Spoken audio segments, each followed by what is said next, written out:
오늘은 삼성선물의 책임연구원이신 전승지 연구원을 초대했습니다. 안녕하세요. 안녕하십니까. 네.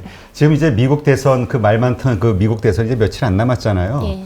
그래서 이제 가장 많은 분들이 관심을 갖는 게 이 두 사람이 가지고 있는 독특한 자기만의 정책이 무엇이고 그 정책, 당선되는 경우 그 정책이 펼쳐질 거니까 그러한 것들로 인해서 그 외환 시장에는 어떤 영향을 미칠 것인가 이런 것들에 대해서 되게 궁금해 하거든요. 어떻게 보시나요? 네, 기본적으로 이제 뭐 누가 되던 간에 이 코로나라는 위기가 만든 환경들은 일단은 약달러 우호적인 것 같습니다. 미국도 돈을 많이 푼다고 하지만 뭐 유럽, 일본 다 돈을 풀어야만 하는 환경이거든요.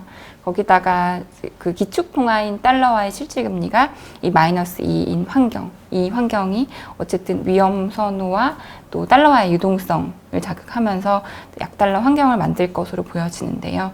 일단 이제 두 후보를 좀 비교해 보면 사실 그 색깔이 너무나 다릅니다. 그렇죠. 트럼프 대통령 어쨌든 이 자유경제 체제를 옹호하면서 일단 위기를 넘어가겠다는 거고, 바이든 후보는 이게 미국의 색깔과 너무 다른 그런 복지를 확대하고 일단 증세를 하고 이런 방법으로 어쨌든 위기를 극복하는 모습인데요.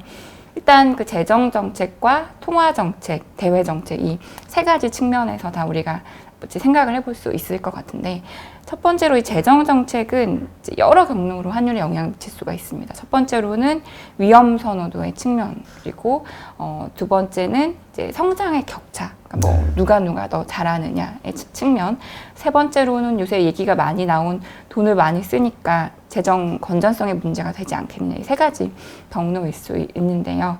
일단 처음에 이제 안전자산 선호를 자극하는 측면에서 봤을 때는 바이든 후보가 어쨌든 돈을 더 많이 쓰는 그런 입장이기 때문에 더 안전자산 선호를 자극하면서 이제 달러의 약세 압력을 가할 수 있고요. 반면에 이제 성장의 격차 측면에서 보면 일단 빠르게 정부가 돈을 투입을 해서 정상 궤도로 경제를 복귀시키고 성장을 만들어낸다면 이제 유럽하고 미국하고 비교를 했을 때 미국이 더 빨리 궤도에 오른다면 이 부분은 또 어떻게 보면 달러와 강세 재료가 될 수도 있고요. 그래서 이게 약간 타이밍의 문제인 것 같아요. 초반에는 달러 약세 압력으로 작용하겠지만은 미국이 빨리 궤도에 오른다 그러면 이제 달러 강세로 영향을 미칠 수도 있고요.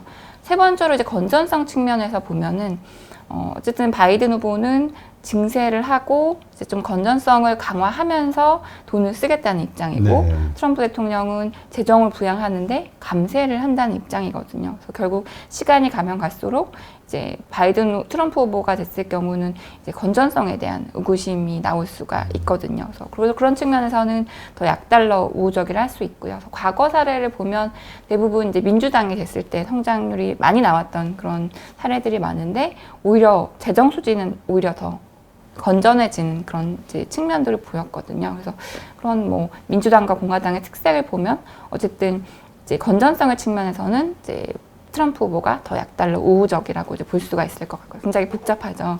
그러게요. 예. 그러니까 그 경우의 수가 다 틀린 것 같은데 조금 이렇게 쉽게 생각하면 이제 트럼프 대통령 같은 경우는 일단 법인세를 계속 지금 인하한 상태였잖아요. 예, 맞습니다. 그런 상황에서 일단 그 뭐라 그럴까요? 주로 시장 쪽에다가 돈을 풀어서 기업이 좀 더 자발적으로 잘 돌아갈 수 있게 이쪽에다 초점을 맞춘 것 같고, 바이든은 그냥 개인에게 그냥 직접 돈을 주는 게 해결책 아니냐 이런 식인 것 같고, 소비를 진작시키는 데는. 그러니까 이런 두 가지가 이렇게 했을 때, 근데 어쨌든 지금 기조적으로 달러는 약세잖아요. 예, 맞습니다. 어느 쪽이 뭐 누가 되든 일단 달러 약세 기조는 바뀌지 않는 거라고 봐야 될까요? 예, 아무래도 이제 기축통화인 달러와의 실질금리가 마이너스 수준이라는 이 상황. 그럼 아무래도 수요가 막 달러에 대한 수요가 많겠죠. 달러가 이렇게 여기저기 뿌려진다는 그런 의미이기 때문에 일단은 약달러 우호적으로 봐야 될 것 같고요. 그리고 이제 초기에는 제 생각에는 통화 정책도 이제 말씀드릴 건데, 초기에는 바이든 후보가 더 약달러 우호적인데 그 기간은 트럼프 대통령이 됐을 때 더 길어질 수 있을 것 같아요. 아, 그럼 약달러 우호적이라는 거는 일단 지금 상황에서는 미국의 약달러가 더 낫다 이렇게 판단한다는 건가요? 그러니까 정책의 방향이, 그러니까 바이든 후보는 일단은 돈을 많이 써서 일단 빨리 끌어올린다는 거거든요. 시장을. 돈을 많이 쓰는 과정에서 일단은 달러가 빠르게 약해질 수가 있고요. 근데 빨리 정상 궤도에 오르면 또 금리 인상도 생각보다 빨라질 수가 있거든요. 그래서 일단 달러를 많이 찍어내니까. 예, 일단 찍고 근데 빨리 달러와의 반등이 시점이 빨리 올 수가 있고 트럼프 대통령 같은 경우는 정부의 역할이 조금 크진 않거든요. 네. 그런 가운데 어떻게 보면 통화 정책 측면에서 사실 파월 의장이 이제 분배의 개념을 통화 정책의 개념에 포함을 시켰어요. 근데 아주 취약한 계층에게까지 온기가 전해질 때까지. 근데 이제 어쨌든 바이든 후보 같은 경우는 그냥 취약계층한테 더 많은 도움을 준다라는 입장이거든요. 네. 오히려 이제 취약계층한테 온기가 가는 시간이 줄어들 수가 있고요. 트럼프 대통령은 그냥 기존의 기조대로 그러면 굉장히 오랜 시간이 걸릴 수가 있어요. 그래서 오히려 트럼프 대통령의 약달러는 굉장히 늘어질 수가 있고요. 또 만약에 정부가 사실은 막 돈을 많이 찍고 경기가 빨리 좋아져야 되는데 그런 상황이 연출이 안 되면 트럼프 대통령은 연준한테 지금 연준은 거의 이제 마이너스 금리는 안 한다라는 입장인데 마이너스 금리 하자. 유럽도 하고 일본도 하는데 하자. 이렇게 입장이 바뀔 수도 있는 상황이거든요. 그래서 일단은 통화정책 측면에서도 초기에는 바이든 후보가 더 약달러 우호적일 수 있지만 기간의 측면에서는 트럼프 대통령이 좀 더 길어질 수 있을 것 같다라는 생각이고요. 대외 정책 측면은 제가 말씀 안 드려도 이제 너무 많이 나온 얘기인데 어쨌든 바이든 후보는 다자주의고 중국의 관세에 대해서도 무분별한 관세는 안 하겠다라는 얘기를 했거든요. 지난 2년간 사실 우리가 관세 때문에 엄청 주식시장, 외환시장 다 애를 먹었잖아요. 그렇죠. 그런 불확실성이 사라진다라는 점. 그래서 글로벌 지금 교역을 회복시켜야 되는 그런 단계인데 어쨌든 바이든 후보가 되는 것이 교역 회복을 더 빨리 올릴 수 있기 때문에 그런 측면에서는 바이든 후보가 더 달러 약세 우호적이라고 볼 수가 있고요. 그래서 종합해서 생각을 해보면 단기적으로는 이제 바이든 후보가 더 약달러 우호적이지만 트럼프 대통령의 약달러는 조금 늘어질 수 있다라고 좀 생각이 되고요. 네, 그렇군요. 그러면 연준 같은 경우는 어쨌든 정치적으로는 중립을 항상 표방하고 있으니까 누가 됐든 연준의 입장이 정치적 이해에 따라서 달라지진 않을 거 아니에요. 좀 달라질까요? 저는 달라질 수도 있겠다라는 생각을 가지고 있거든요. 일단은 23년까지는 금리를 안 올리겠다라고 했지만 일단 22년 2월이 임기 만료예요. 파월 의장이. 파월 의장이 공화 당원이고 또 이제 대형 사모펀드인 칼라일 펀드 출신이고요. 또 누구보다 이제 시장을 좋아하고 규제를 반대하는 입장이거든요. 근데 사실 바이든 후보는 규제 찬성 쪽 입장이거든요. 돈이 시장으로 너무 흘러 들어가지 않도록 일단은 경제 분배될 수 있도록 하는 입장인데 사실 내년까지는 둘의 호흡이 바이든 후보가 당선이 됐을 경우에 크게 달라질 건 없을 것 같아요. 근데 이 경기가 예상보다 빨리 좋아지고 궤도에 올랐을 때 어쨌든 트럼프 대통령은 조금 더 완화적 기간을 오래 가지고 싶어 할 수 있는데 만약에 증시나 금융시장이 너무 과열이다 그러면 바이든 후보는 조금 생각을 바꿀 수도 있지 않을까 생각이 되고요. 사실 트럼프 대통령하고 파월 의장이 사이가 초반에 안 좋은 것처럼 보였지만은 사실 달러와 약간 트럼프 대통령이 감세를 하면서 18년도 이후에 달러가 올라갔잖아요. 네. 근데 사실 19년 8월에 트럼프 대통령이 경제수장들을 불러놓고 달러 약세 만들 방법 좀 찾아봐라. 시장 개입할 방법 없냐. 그래서 저도 그때 과거의 시장 개입 사례도 찾아보고 그랬었거든요. 결론은 안 된다라는 입장이었는데 결국 하반기부터 연준이 보험성이라는 근거로 금리 인하를 시작을 했거든요. 네. 그래서 달러 강세를 억제를 했고 그래서 보면 어쨌든 아닌 것 같아도 호흡은 트럼프 대통령하고 파월 의장이 더 잘 맞을 수도 있다고 생각이 돼요. 예. 그렇군요. 예. 그러면 지금 이제 별의별 얘기가 다 있거든요. 지금 연준의 역할이 너무나 이제 줄어들었다. 예. 재무부의 이제 산하 기관으로 됐다. 예. 이런 비아냥도 들리고요. 연준이 과연 돈을 더 찍어낼 수 있는 여력이 있겠느냐. 그다음에 미국 정부도 과감한 재정 정책을 언제까지 풀 수 있냐. 국가 부채 문제도 있고요.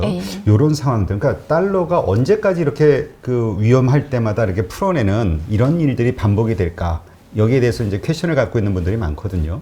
근데 사실 지금 주류 경제학자들의 입장, 이 역대급 위기를 대응한 주류 경제학자들의 입장을 보면 일단은 그 기조는 당분간은 변하지 않을 것 같아요. 연준이 일단은 이 코로나로 생긴 신용경색을 이제 막는 거, 신용경색이 실물 위기로 번지는 걸 막는 데까지 지금 연준의 역할이었거든요. 네. 올해 역할이었고, 이제 연준은 정부 뒤에 이제 숨었어요. 근데 일을 안 하겠다는 건 아니고, 일단 정부가 막 재정을 부양하고 국채를 찍고 그러면 우리가 그 국채를 사줄 건데, 그리고 결국 연준의 할 일은 정부가 정해줄 거예요. 그러니까 정부가 막 일을 많이 하고 국채를 많이 찍으면 연준은 사줄 거고. 근데 만약에 뭐 정부가 미온적으로 가만히 있고 그러면 연준도 할 일이 없는 거죠. 그러니까 지금 연준이 무슨 일을 안 하겠다는 게 아니라 정부 입장을 우리는 보겠다라는 지금 상황인 것 같아요. 그러니까 이제 과거 그 2007년도인가요? 그때는 이제 월가에다 직접 돈을 연준이 그냥 쏴줬는데 지금 이제 정부 쪽에서 하게 하고 정부 쪽에서 그 국채를 발행하게 하면서 이걸 사주는 방식으로 돌렸기 때문에 정부가 액션을 취하기까지는 자기네도 가만히 있을 수밖에 없다. 이렇게 봐야 되겠네요. 일단 뭐 신용경색이 실물로 번지는 건 확실히 막았거든요. 올해 할 일은 했고 일을 안 하겠다는 건 아니고 정부한테 이제 공을 돌렸다라고 보시면 돼요. 아, 그래서 이제 파월 의장이 자꾸 반복적으로 이제 정부에서 재정 정책을 빨리 써라 얘기하는 게 결국은 그러니까 자기네도 그래야 뭔가 할 수 있는 게 할 있으니까. 일이 생기고. 사실 막 연준만 계속 돈을 풀면, 그러니까 마이너스 금리하고 하면 결국 이 돈이 다 그냥 금융으로만 흘러 들어가거든요. 연준도 너무 실물하고 금융이 이렇게 괴리되는 거는 원하지 않는 그림일 거라고 생각합니다. 네.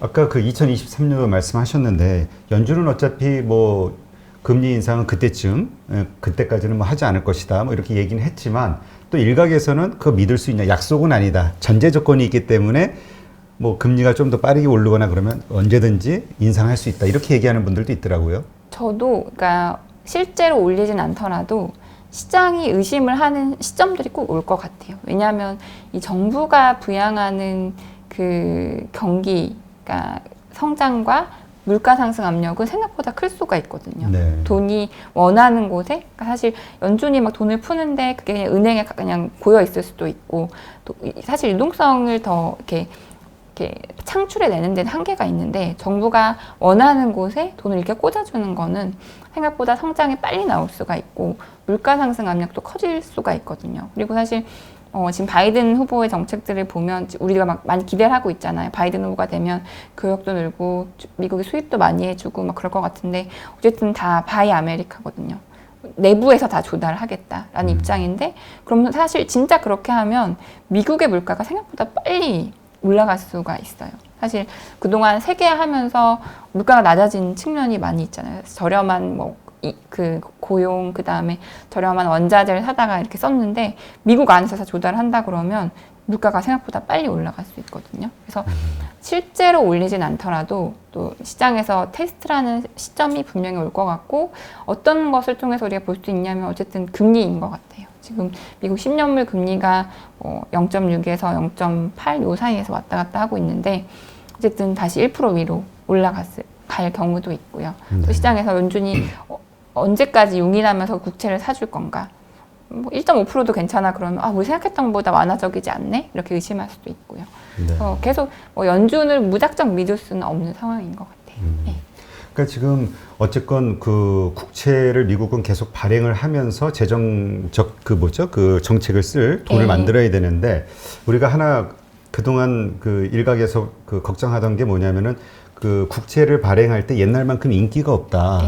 그래서 이제 미국 내 은행들끼리만 서로 사가는 상황도 생기고 예전에는 막 세계 중앙은행들이 덤벼들었는데 근데 이제 갈수록 이런 상황이 반복이 되면은 이게 결국 그 달러화를 더 약하게 하고 기축통화로서 의심을 하게 하는 뭔가 그런 데까지 비화되는 거 아니냐 이런 생각을 하는데 근데 지금 말씀은 연준이 그냥 그 국채를 사줄 수도 있다. 이렇게 이해를 해야 될까요? 만에 하나 이 수요가 줄어들어도? 그러니까 사실 그래서 금리가 오를 고민은 없다라고 볼 수는 있는데 그렇다고 해서 이제 다른 나라들의 미국채에 대한 수요가 없다는 거는 사실 그런 고민을 할 수도 있을 것 같아요. 왜냐하면 연준이 국채를 또 사준다는 거는 달러 유동성이 더 많이 늘어날 수 있다라는 거, 그러니까 연준의 그 밸런스 시 계속 늘어날 수 있다라는 걸 의미를 하거든요. 그러면서 이제 막 자산 버블도 나올 수 있고 달러 가치가 떨어질 수 있고 그렇기 때문에 이제 그 연준이 그 생각보다 이제 경기가 궤도에 올랐을 때는 정부도 고민을 할 수 있을 것 같아요. 그러니까 막 뭐 물가를 더 끌어올리고 경기를 더 과열시키는 일보다는 사실 기축통화의 실질금리가 마이너스인 상황이 언제까지 계속될 수는 없기 때문에 어느 시점에서는 좀 우리 조절하자 이런 타이밍이 올 수 있을 것 같아요. 네, 그렇군요. 그러니까 어쨌건 그 이러한 기조는 뭐 누가 대통령이 되든 뭐 이건 근본적인 펀더멘탈의 문제니까 뭐 그렇게 가겠네요. 근데 그 얼마 전에 그 저도 그 어디죠? 그 다른 분께 말씀을 들었는데 거기 스티븐 로치 박사인가요? 그분 교수인가? 그분 같은 경우는 뭐 내년도까지 뭐 30%가 떨어질 거다 달러 가치가 뭐 그런 얘기를 했다고. 그 정도로 이렇게 심각하게 보는 분들도 있나 보죠. 미국 내에서도. 그러려면은 다른 데가 아주 좋아야 돼요. 제 생각에는 막 미국만 나쁘고 유럽 이번 올해 그 EU 공동 기금 합의를 했는데 막 그걸 써가지고 유럽 경기가 막 좋아지고 중국 혼자 좋아지고 다른 신흥국도 좋아지고 그런 상황이라면 충분히 그럴 수 있는데 사실 지금 뭐 단기적으로 보자면 유로 때문에 달러가 지금 못 빠지고 달러 지수가 못 빠지고 있어요. 달러 지수 구성의 한 60%는 유로로 구성이 돼 있기 때문에 유럽이 좋아지고 유로가 올라야 달러가 하락할 수 있는데 유럽이 지금 코로나 때문에 지금 힘든 상황이잖아요. 그렇죠. 그러니까 다른 나라 여건이 좋다라면 그럴 수도 있겠다라는 생각이 드는데 다 돈 풀고 다 막 마이너스 금리하고 이런 여건에서 달러가 혼자 막 빠질 이유는 없지 않나 그렇게 생각을 하고 있습니다. 근데 지금 말씀하신 대로 이런 그 선진국 지수, 그러니까 유로를 포함한 이런 엔화나 뭐 이런 쪽에 보다 이 신흥국 쪽이 훨씬 더 약하다. 네, 지금은 그런 상황입니다. 예, 그런 얘기가 있는데 이거는 왜 그런 거죠? 신흥국은 어떤 코로나가 아주 취약할 수밖에 없는 것 같아요. 기본적으로 경제 위기이자 보건 위기인데 특히 이 보건 위기에 대해서는 신흥국이 취약할 수밖에 없고요. 또 정부의 역할이 굉장히 중요하거든요. 그렇죠. 이럴 때는 정부가 신뢰를 하고 정부가 돈을 쓰고 돈을 써도 언젠가는 다시 건전화할 수 있다라는 신뢰가 있어야 되는데 사실 신흥국 이 정치 리스크가 굉장히 다 크잖아요. 네. 그렇기 때문에 모든 문제에서 취약할 수밖에 없고 그렇다 보니까 올해 이제 그 펀드 플로우를 보면은 선진국 채권, 선진국 주식시장으로는 돈이 꽤 흘러 들어갔거든요. 선진국 채권은 많이 들어갔고 이제 신흥국 보면 중국 채권 때문에 그러니까 신흥국 채권 시장으로 돈이 들어갔는데 주식시장으로 돈이 안 들어오고 있어요. 아, 네. 외국인 자금이 몰려간다 이런 얘기는 많이 우리가 뉴스를 통해서 들었는데 그건 다 채권 쪽이군요. 네, 돈이 이렇게 많은데도 신흥국 주식으로는 돈이 안 가더라고요. 그래서 사실 우리도 이제 그 분류할 때 신흥국 지수에 포함이 그렇죠. 돼 있잖아요. 그렇다 보니까 우리 시장으로도 지금 돈이 안 들어오고 있는 상황이거든요. 그래서 여러모로 이제 취약할 수밖에 없는 그런 상황이고 사실은 이제 금리도 내리고 싶어도 터키 같은 경우도 사실 금리 내리면 안 되는 상황이거든요. 지난주인가 150bp 막 금리를 내렸는데 사실 저렇게 환율이 오르고 그런 물가가 오를 수 있는 환경이라면 금리를 못 올리거든요. 못 내리거든요. 네. 예.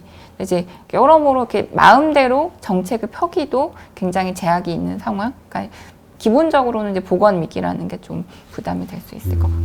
그러니까 현재 이런 상황들이 신흥국들은 되게 경제 위기의 어떤 시발점이 될 수도 있는 그런 아주 어려운 상황으로 봐야겠네요. 예, 정책도 마음대로 펼칠 수가 없고. 예. 그러니까 결국 빈익빈 부익부가 이게 나라 간의 사이에서도 그래서 어려운 저 부자 나라는 쉽게 돈 풀어가지고 해결이 되는데 여기는 맞습니다. 더 돈을 풀기가 어려운 상황이 맞습니다. 돼가는. 예. 네, 알겠습니다.